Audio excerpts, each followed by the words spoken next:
सोनू सजन, कहाँ से? बिहार से। बिहार से।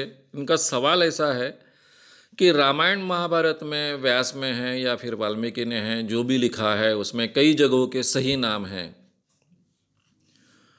तो ये क्या नाम पहले से थे या फिर बाद में वो रखे गए हैं? और उनको कैसे पता चले कि ये गांव हैं कर कर? देखिए, रामायण और महाभारत के बारे में जो संशोधन हुआ, पूना के भांडारकर इंस्टीट्यूट ने किया है। महाभारत का संशोधन का भांडारकर जब जिंदा थे तभी पूरा हुआ था। और हमने जो देखा है महाभारत टीवी पर, बहुत ही प्रसिद्ध महाभारत, जब पूरे के पूरे रोड बिल्कुल, यानी पूरे के पूरे रोड में कोई व्यक्ति नहीं रहता था, सबके सब टीवी के सामने जम जाते थे। ये यश चोपड़ा वाला या बी आर चोपड़ा वाला जो महाभारत है, उस महाभारत के शुरुआत में लिख कर आता था कि भांडारकर इंस्टीट्यूट ने संपादित किया हुआ महाभारत के प्रत के आधार पर, यानी वो ऑथेंटिक प्रत मानी जाती है। उसके शुरुआत में लिखा है कि यह महाकाव्य है। महाकाव्य दुनिया भर में होते हैं। रामायण का उनके जमाने में संशोधन नहीं पूरा हुआ, बाद में हुआ, वो भी महाकाव्य माना जाता है।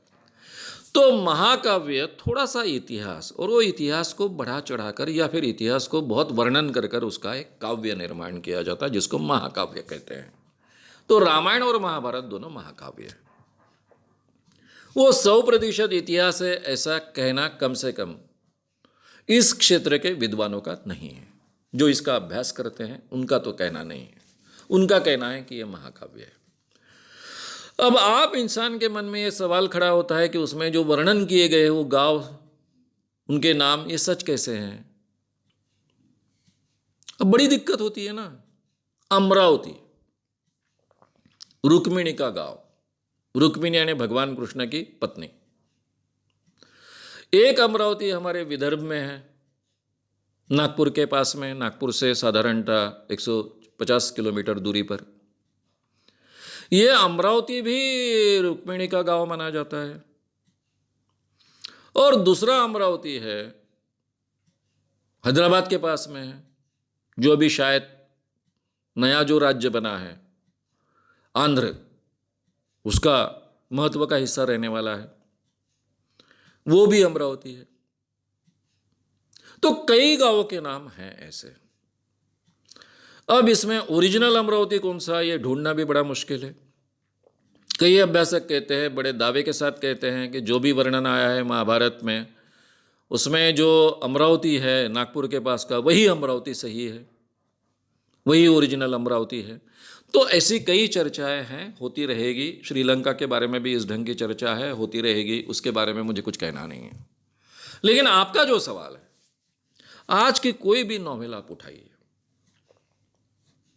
उस नॉवेल में आपको बंबई दिखेगा, उस नॉवेल में आपको दिल्ली दिखेगा, उस नॉवेल में आपको नागपुर का रेफरेंस मिलेगा, उस नॉवेल में आपके कई गांवों के रेफरेंस मिलेंगे। अब उसमें रेफरेंस तो होगा।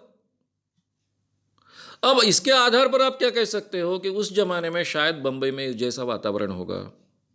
यही अगर नॉवेल आज लिखी हुई 2018 में जो प्रकाशित हुई नॉवेल, वो नॉवेल अगर आप 500 साल बाद सुनो, पढ़ो, सुनो इसलिए कहा कि वो डिजिटल फॉर्म में भी हो सकती है, इसलिए मैंने सुनो कहा, समझो पढ़ो, 500 साल बाद तो आपको नागपुर का नाम मिलेगा, बंबई का नाम मिलेगा, दिल्ली का नाम मिलेगा।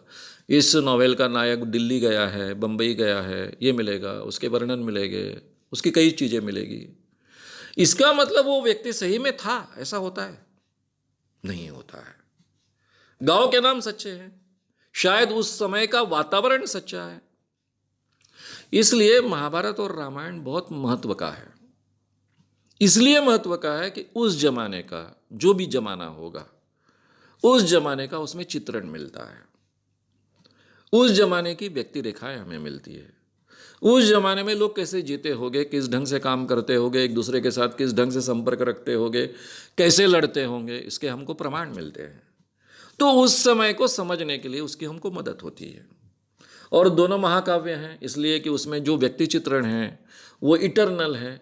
इंसान के जो भावनाएं व्यक्त करने का तरीका है, जीने का तरीका है, उनका व्यक्तित्व जिस ढंग का होता है, उसमें काफ़ी ऐसी चीज़ें मिलती है कि जो इटरनल है। आपको हर ज़माने में ऐसे लोग मिलेंगे, इस ढंग से बर्ताव करने वाले लोग मिलेंगे, ऐसे गुणों वाले लोग मिलेंगे। तो इसलिए वो बहुत महत्व के महाकाव्य हैं, उनको बहुत अच्छे ढंग से हमने एंजॉय करना चाहिए, लेकिन उसमें इतिहास ढूंढते बैठने की कोशिश नहीं करनी चाहिए।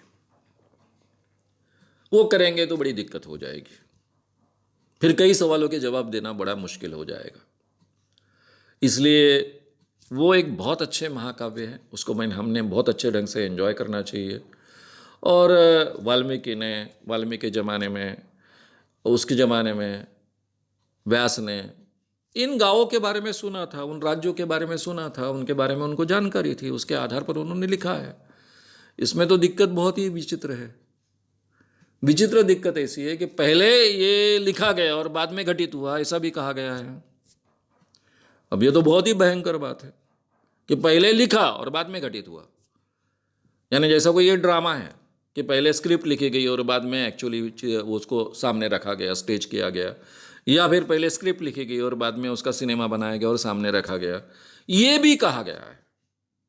तो इसके आधार पर तो हमने ध्यान में रखना चाहिए कि ये महाकाव्य को महाकाव्य कर अच्छे ढंग से हमने एंजॉय करना चाहिए। उसमें सच्चाई, इतिहास ढूंढने की कोशिश करने की आवश्यकता नहीं है। अगर आपको ये वीडियो पसंद आया हो तो उसे ज़रूर लाइक करें, लोगों में ये अवेयरनेस फैलाने में हमारी मदद करें। वीडियो को ज़रूर शेयर भी करें। तो हमारे YouTube चैनल श्याम मानव को विज़िट करें। ऐसे सारे वीडियोस का आनंद लेने के लिए हमारे चैनल को सब्सक्राइब करें। उसके लिए सब्सक्राइब बटन दबाएं। नए वीडियोस का नोटिफिकेशन पाने के लिए बेल आइकन दबाएं।